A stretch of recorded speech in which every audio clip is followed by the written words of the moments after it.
Hello BYOD teachers. This will be a short presentation on bringing your own device in San Marcos Unified School District. What is BYOD? BYOD stands for Bring Your Own Device or Bring Your Own Technology. Students will be allowed to bring their own device to school and get on the student Wi-Fi and use their devices in the classroom for learning. Please understand that BYOD participation is optional and we cannot mandate that students bring their own devices to your classroom. There are several reasons why students bringing their own devices will be beneficial. For one, it puts technology in the hands of students. Many of your students are using devices each day for personal use. We would like for the students to use that technology in the classroom for learning. We can also take this opportunity to teach digital citizenship while they are still young. In San Marcos Unified, the 2014-15 Speak Up survey gave some great data about how teachers, parents, and students want to use their own device in the classroom. When students were asked what tools would have the greatest positive impact on student learning, 78% of middle school students and 80% of high school students said that they wanted to use their own device. 86% of our own teachers said that using devices in the classroom would increase student engagement. And only 16% of parents believe it's the responsibility of a school district to provide technology for their child. What devices might you see in your classroom? We know that students may bring in cell phones, iPads, Android tablets, Chromebooks, MacBooks, laptops, e-readers.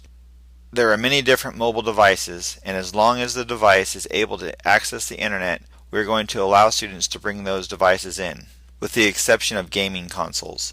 Some handheld gaming consoles do go online, but they are not ideal to be used in the classroom, and therefore we are not allowing them on campus.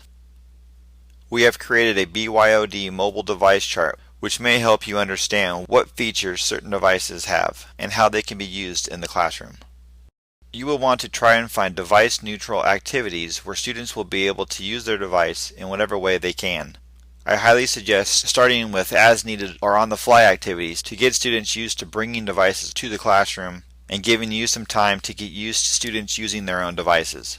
Using Kahoot or a QR code scanner are a great way to integrate their technology in the classroom very easily. There are a few things that we have learned through research about BYOD in your classroom. If you do not allow students to use their device regularly, they may not bring in their device and your participation may be low. Also, if you set up BYOD only on one day, we have seen that participation is lower. To get students interested in bringing their devices and using them in the classroom, start with simple tasks for both you and the student. Here are a few ideas. Students love taking pictures. Allow them to take pictures of their science labs or projects that they have created.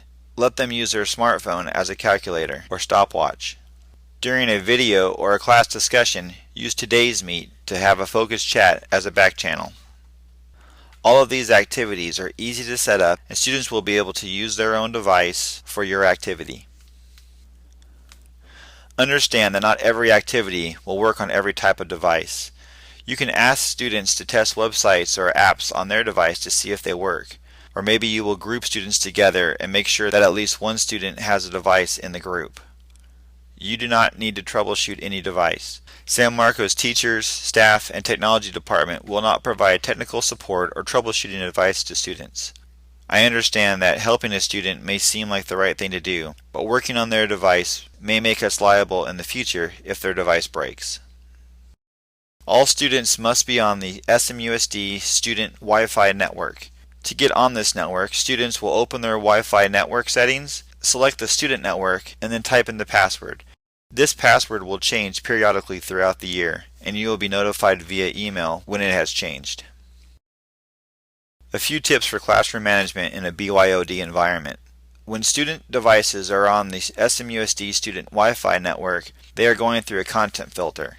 If they are using their own 4G plan to get on the internet, there is no filter. Parents and students will sign a BYOD request form stating that they will always be on the student Wi-Fi network. This is very important to keep our students safe while searching the internet. You will also want to have procedures in place about their devices in the classroom. Keeping their device on the desk and face down is a great tip. It is also a good idea to have rules in place of where the device should be when they're not in use in the classroom.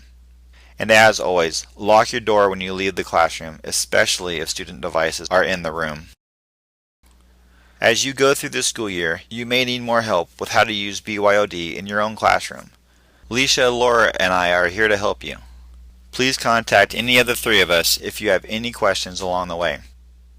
I am very excited to start BYOD here in San Marcos. There may be some bumps along the way, but I really think that this will help personalize learning for many of our students. Thank you all for being the first teachers to pilot this program, and I look forward to working with you all this school year.